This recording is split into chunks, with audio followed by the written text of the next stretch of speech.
I knew something was off the second she burst through the glass doors like she owned the place, wearing 6-inch stilettos and a blazer that looked like it cost more than my Corolla.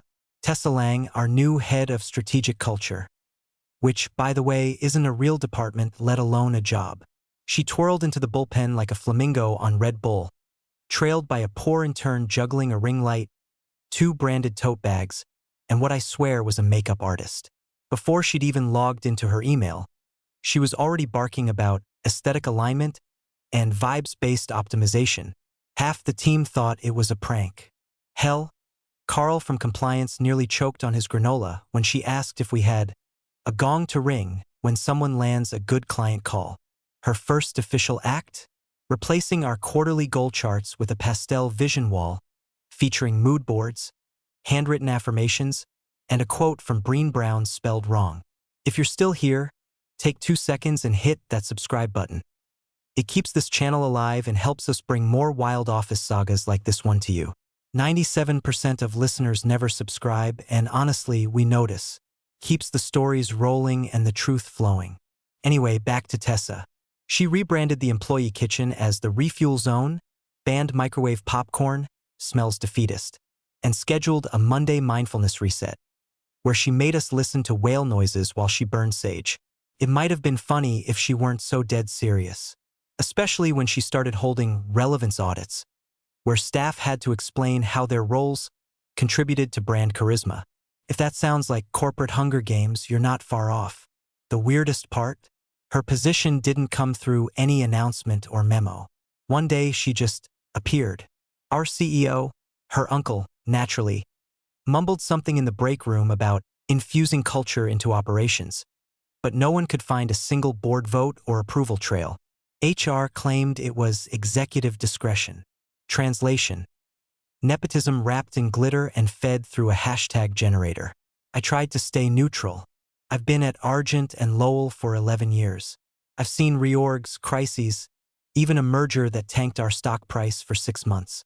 But nothing, and I mean nothing, prepared me for Tessa's brand revival era. She spoke in slogans, moved like she was filming a reality show, and had the emotional depth of a LinkedIn post gone viral for the wrong reasons. And she'd barely been here 48 hours when she started circling Matthew's office like a vulture in Lululemon. That's when the humor started to dry up, because whatever cultural realignment she was cooking up, it clearly involved knocking a few people off the ladder. And she wasn't subtle about it. She referred to Matthew, our most senior partner, as a relic, once asked if he needed help converting paper files into relevance, and floated the idea of replacing his office with a wellness nook. It didn't help that she had a permanent camera crew documenting her journey. We didn't know if it was for TikTok, her influencer page, or some tragic pilot she was pitching to Hulu. All I know is she live-streamed her first day with the caption, "From MBA to CO in training. Watch the throne chair sparkles, hashtag cultural rebirth, hashtag new era." No one laughed, because somewhere under all the sequins and staged humility, there was a real shift happening. Power play. And we all felt it, especially Matthew. It was supposed to be a routine account review. Matthew was walking a legacy client through renewal terms, highlighting back-end efficiency upgrades that he'd basically coded by hand in the early years of the firm. The man practically built the operational spine of this company, but you wouldn't know it from how Tessa flounced into the middle of the Zoom call like she was accepting an award.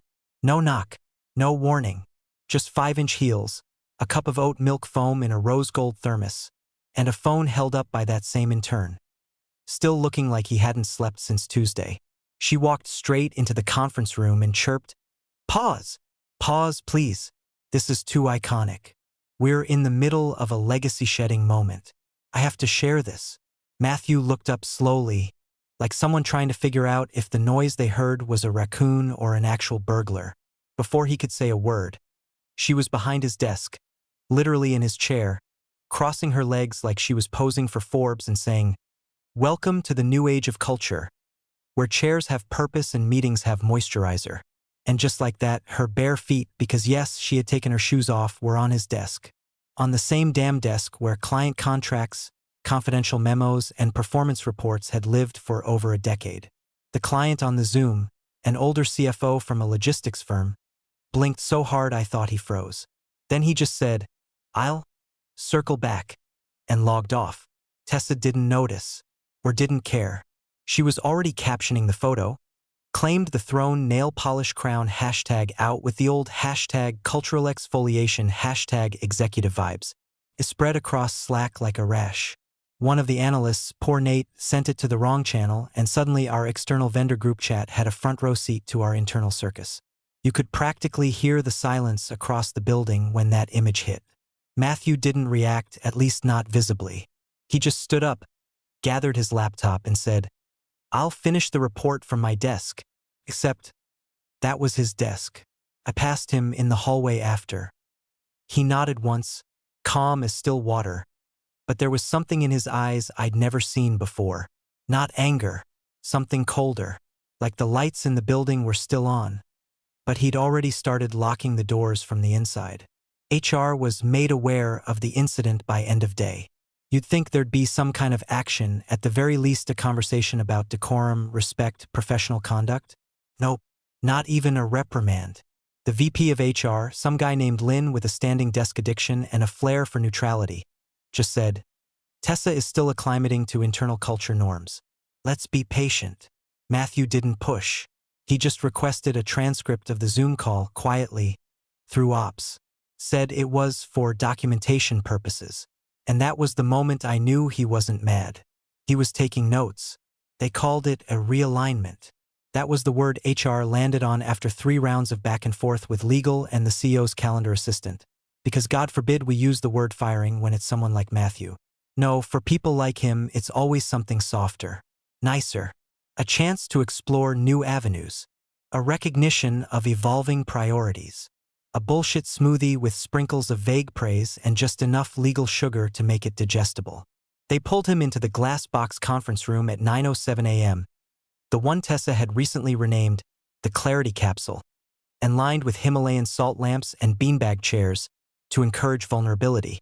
Matthew didn't touch the chair, just stood there while Lynn from HR, the CEO, and some new junior counsel I didn't recognize all tiptoed around the fact that they were cutting out the spine of the company like it was a redundant limb. Lynn cleared his throat.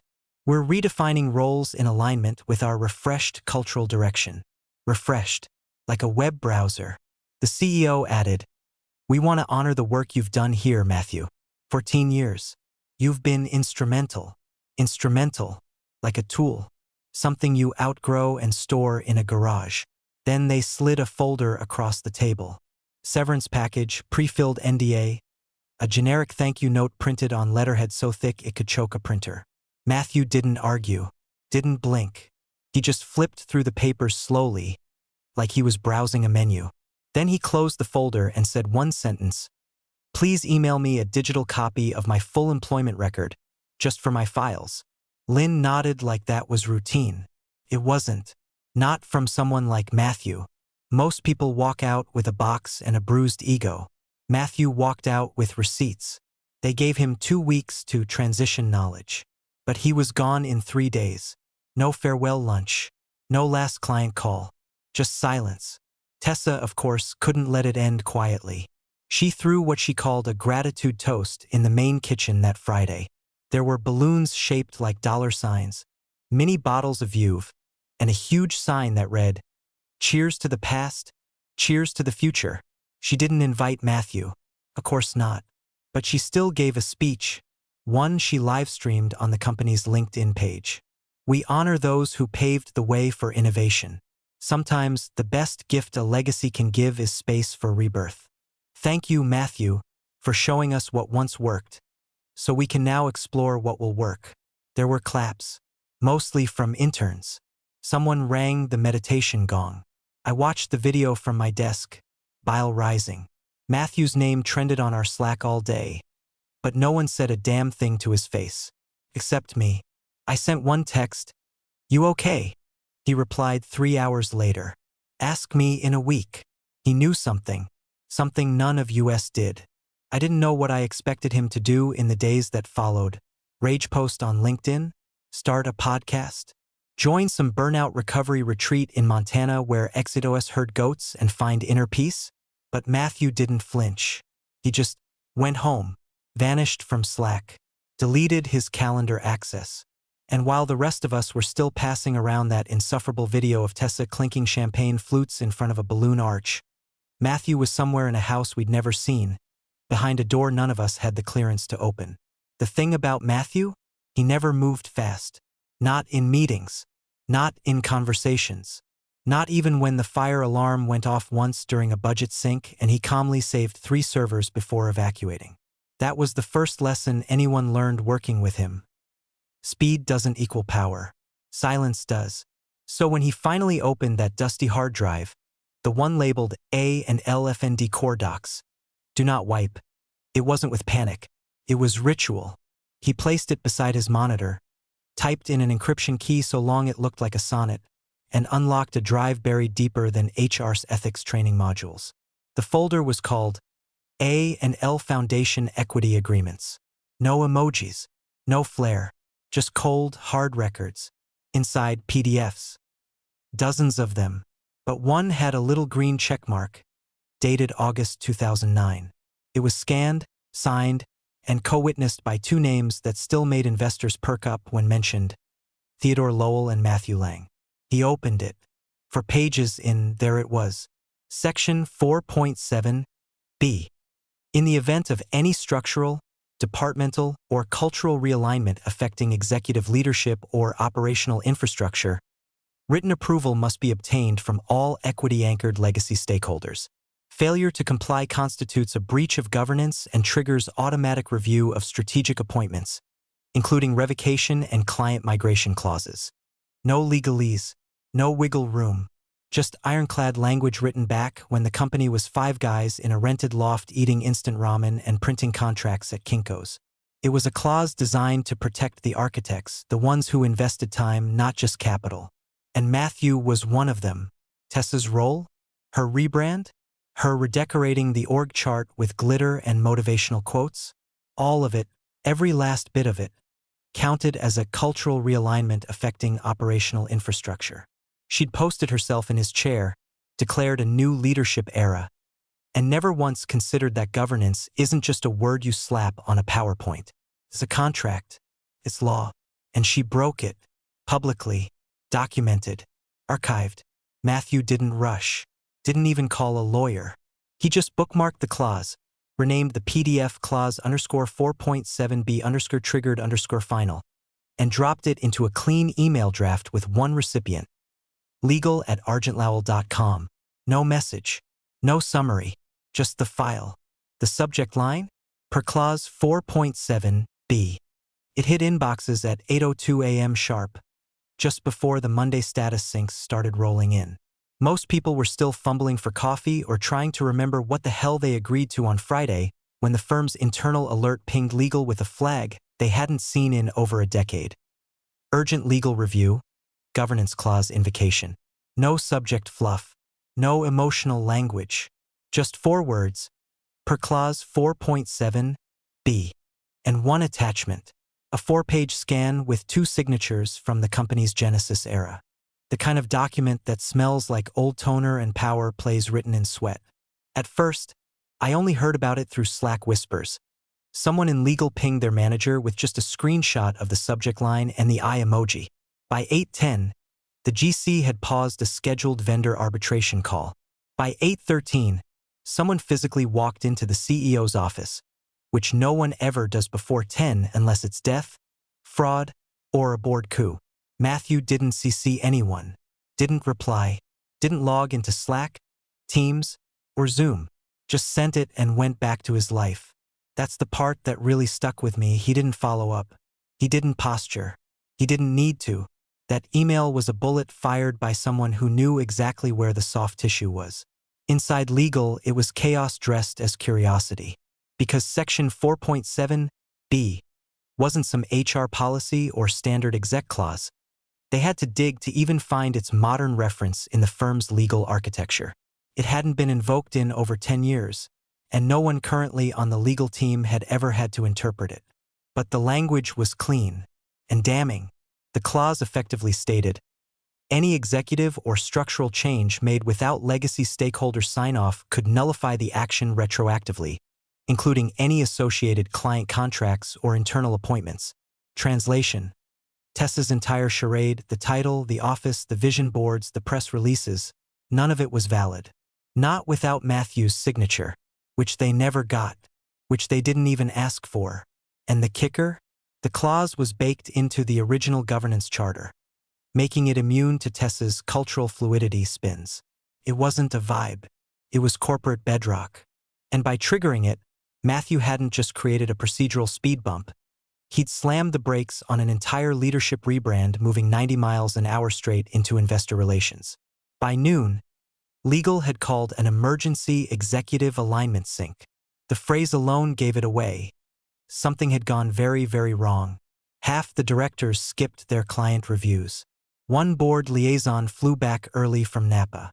And the CEO, who hadn't so much as flinched when the last two VPs quit, was now pacing the glass hallway like someone had revoked his passport mid-flight. Meanwhile, Tessa? She was busy filming a Monday motivation reel on the rooftop deck about resilience through rebirth. Her caption, "Power isn't taken," claimed. Hashtag throne energy, hashtag executive glow up. She had no idea, but the building had already shifted beneath her. And Matthew? He wasn't watching. He was waiting. The moment hit like a sniper shot. Not loud, not messy, just surgical. Controlled. The firm's general counsel, Darren Lee, was mid-sentence on a conference call with two senior partners from a European trade firm, going over a licensing clause when he went still. Completely still. Eyes locked on something just off-screen. He stopped speaking. Didn't say, "Hold on." Didn't even mute himself. Just reached for his phone. Thumbed open the email titled, "Per Clause 4.7b," and blinked 3 times like he was reading a message from the IRS that started with, "We regret to inform you. I wasn't in that meeting, obviously, but I heard about it less than 15 minutes later." Apparently, he stood up without a word, unplugged his laptop, left the call running, and walked out like he'd been called to defuse a bomb. And maybe he had. He bypassed his assistant entirely, walked straight into the CEO's suite without knocking, and closed the door behind him. Now, the CEO, Douglas Lang, yes, that Lang is not a man who rattles. I've seen him get screamed at by a Fortune 500 client in a boardroom full of cameras and reply with nothing more than a thin smile and a sip of imported sparkling water. But when Darren placed that phone on the conference table, screen turned outward, PDF opened to page 3, Doug didn't reach for it. He stared at it. Darren said nothing, just nodded once. Like, "You need to read this, and I'm not explaining it for you." Doug picked up the phone. "Read, then read it again." The shift was instant. First his mouth flattened. Then his hand went to the side of his neck, where he always scratches when a number's bigger than he expected. By the time he hit the signature line, Matthew Lang, co-founding equity partner, his entire posture had changed. Shoulders stiff, breathing shallow. He looked up at Darren and asked one question, "This still holds?" Darren replied, "It was never revoked. You never restructured the equity charter." Doug swore under his breath, something sharp and guttural. Then he turned to his assistant, who'd just stepped in holding his lunch tray, a kale wrap and some smug-looking lemon water. Without even looking, Doug growled, "Get him on the phone. Now." "Who?" "Matthew." The assistant blinked. He's not answering. I've tried twice. Try again. Try every number you have. Call his wife, his dog. I don't care. Just find him." But Matthew? He wasn't waiting by the phone. He wasn't refreshing his inbox. He wasn't nervously texting friends for updates or watching LinkedIn like a hawk. He was in his backyard, gardening. I know because I texted him. "Big movement downtown. You hear anything?" He sent back a photo. Dirt under his nails. Pair of shears. 2 words. Spring onions. While the firm went cold, Matthew was tending soil. That's how you know it wasn't revenge. It was strategy. The kind you plant years in advance and wait patiently to harvest. It started quietly, like all the good storms do. No grand press release, no staff-wide memo, not even a Slack ping. Just a call to Matthew's personal line at 7:46 a.m. from a number he hadn't seen in a while. Boston area code. Carla Fry, Senior Ops Director at Westcorp's Logistics, one of our longest-standing enterprise clients. She didn't waste time with small talk. Matthew, is it true? He didn't ask her to clarify. Just said, depends what you heard. Carla exhaled sharply. They told us you stepped down. Voluntarily. Said it was part of some generational transition strategy. I nearly threw my laptop out the window. We've built 5 years of operations on your system logic. Not Doug's LinkedIn slogans, and definitely not whatever the hell Tessa Lang thinks she's doing with vision boards and podcast filters. Matthew didn't gloat. He just listened. Let the silence stretch. Carla finally asked, "Are you starting something?" He answered with a question of his own. "Would you come with me if I did?" There was a pause. Then, "We never signed exclusivity with Argent and Lowell. You know that. If you're building anything, let me know. We're watching this clown show from the sidelines, but we won't wait forever." By 10:12 a.m., 2 more calls came in, one from a healthcare SaaS group in Minneapolis, the other from a regional infrastructure firm that basically owed their last 3 contract renewals to systems Matthew had built by hand. And all of them had heard the same corporate spin, that Matthew elected to step away, that it was amicable, that he was passing the torch. But here's what none of them bought: the idea that he would leave without naming a successor, especially not one with a TikTok channel and a highlight reel set to EDM. By lunchtime, one of the CFOs sent Matthew a screen cap of Tessa's "Claimed the Throne" post with the caption, "This your replacement? Because if so, we're out." And that's when the real trapdoor opened. Buried deep in Clause 4.7b, alongside the governance triggers and structural veto power, was a line most folks missed on first read. In the event of an unauthorized strategic restructure, legacy-linked client contracts shall be granted right of choice transferability, pending stakeholder reformation. Translated, if the firm made a move like appointing Tessa without proper sign-off, clients linked to Matthew through legacy retention clauses could walk, with no penalties, no buyouts, no clawbacks. And guess what? Those 3 accounts all had legacy retention clauses tied to Matthew. Not because he demanded them, because clients asked for them during contract renewals. They didn't want him to go anywhere without them. So now, thanks to Tessa's little feet-on-desk stunt and Doug's rubber stamp nepotism, those accounts had a legal path out. And they were lining up like kids at a fire sale. Argent and Lowell had spent millions acquiring those clients. Tessa lost them in one Instagram story and a champagne toast she threw for herself. And Matthew? He wasn't pitching. He wasn't cold calling or scrambling to gather a deck. He was letting them come to him. They say power is who makes the move.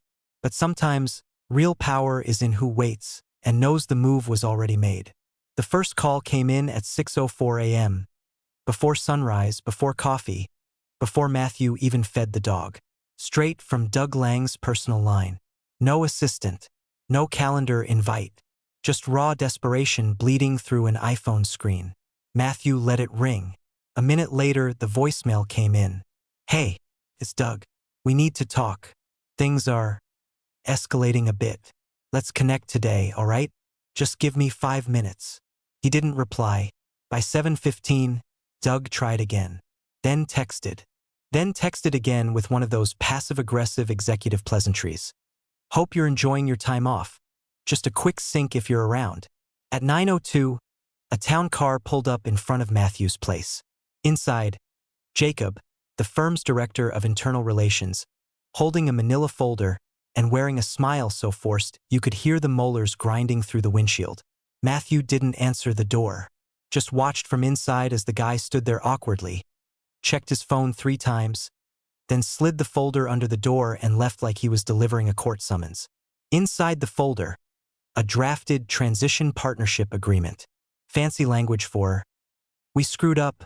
We need your name back on the org chart before clients riot and the board burns this place down."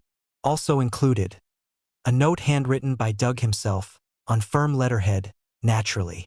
"Matthew, there's no bad blood here. Tessa's still learning, and I'll admit this situation got ahead of us. We're restructuring her role. Just come in. Let's find a path forward. The firm needs your voice." Matthew didn't call back. He didn't write a rebuttal. Didn't post a spicy thread or leak anything to the press. He simply forwarded Doug's message to legal. Then, finally, at 3:48 p.m., he responded with a single text. Review the clause again. You're not calling the shots anymore. That was it. Nothing cruel. Nothing loud. Just a scalpel line of truth that cut deeper than 1,000 board memos. Doug didn't reply. Not right away. But word got around quickly that Tessa hadn't logged into Slack since her throne post went viral on Reddit and LinkedIn. Captioned brutally by one user, "Nepotism cosplay meets governance reality." Investors were asking questions. Real ones. About succession, control, client loss exposure. Someone leaked the language from Clause 4.7b, and suddenly the firm's reputation for tight legal infrastructure became a punchline in legal Twitter circles. Screenshots of the clause floated through DMs like corporate horror stories. Doug had gone from kingmaker to crisis manager in 48 hours. Tessa, last anyone heard, was in Costa Rica, resetting her energy. And Matthew? He was still at home, still gardening, still quiet, because when the castle crumbles and the king starts groveling, the one with the deed doesn't have to raise his voice. The restaurant wasn't flashy, no rooftop views, no influencer cocktails, no hashtags printed on the menu. Just a dimly lit private room in a quiet French bistro that smelled of butter, wine, and actual substance. No ring lights, no brand consultants in sight. Just Matthew, seated at the center of the table, surrounded by three of the most influential clients Argent and Lowell ever had, or used to have. Westcorp's, Limedale Infrastructure, Dymo's Health Systems. Together, they represented over 40% of A&L's retained earnings from the past 5 years. Now, they were seated around Matthew, toasting not to a firm, not to a brand, but to a man. He didn't grandstand. He didn't pitch. He didn't unveil some flashy deck with animated graphs and new era slogans. He simply stood, raised his glass and said, "We build things to last, and we protect what matters when others forget why it mattered in the first place. Thank you for remembering." That was it. The room clinked glasses. An hour later, a junior reporter from a regional business journal who'd somehow snagged an invite approached him with a recorder and a tentative smile. "Matthew, do you mind if I ask one question?" He nodded. "Your former firm is still silent. No official statement, but there's been fallout. You've probably seen the screenshots of Tessa Lang's post circulating again. Any comment?" Matthew didn't flinch. He placed his wine glass down, adjusted his cuff and smiled, small, restrained, knowing. "Some thrones," he said, "aren't taken. They're inherited when the kingdom forgets who built it." The reporter blinked. The room, sensing something heavy had landed, went still for a beat. And that was the last statement he made. No announcement followed. No press release. Just a quiet transfer of clients, contracts, and credibility from a bloated legacy firm to a man with soil still under his nails and 14 years of clean architecture beneath his feet. Argent and Lowell would survive, sure, but not as it was.